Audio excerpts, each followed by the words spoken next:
Just picture this story in your head. There are two students in a class and the teacher walks in.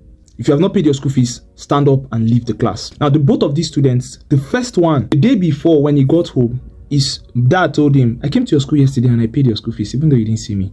I've already settled it or I've paid your school fees. And then the other one, his dad did not tell him anything. But his dad came to school yesterday and paid his school fees, but his dad did not tell him. Now, when the teacher said those words, what would they do?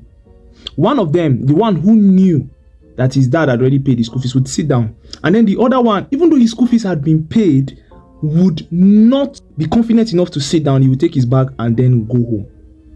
Now, this analogy perfectly describes us as Christians.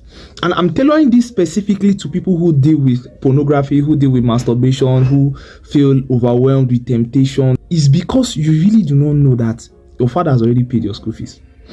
When Jesus died on that cross, what he did that day was a contract that exchanged you with him. So he took away your sin. He took away that life of sin, and then he gave you an ability to say no. So whenever you fall into sin, is you choosing to stand up and leave the class, even though your school fees has been paid. So it can never get to a point where it becomes so overwhelming for you if you know it. If you know that there is something.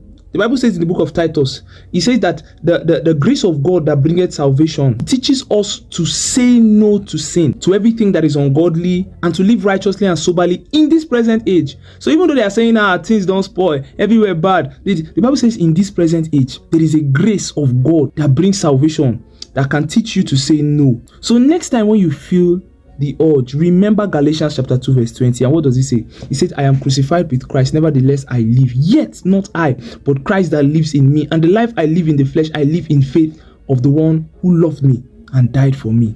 Jesus has paid your school fees. Don't leave the class. When that sin comes, tell him, no, I'm not going to do this thing. Mba. Say mba. I'm not going to yield to sin. Because if you don't pull your pants off, nobody's going to pull it for you. If you don't allow your mind to stray to those places, it's not going to go there. So next time when sin comes knocking at your door, trying to lay hold on you, say, no, my father has paid my school fees. Enjoy the rest of your day. Peace.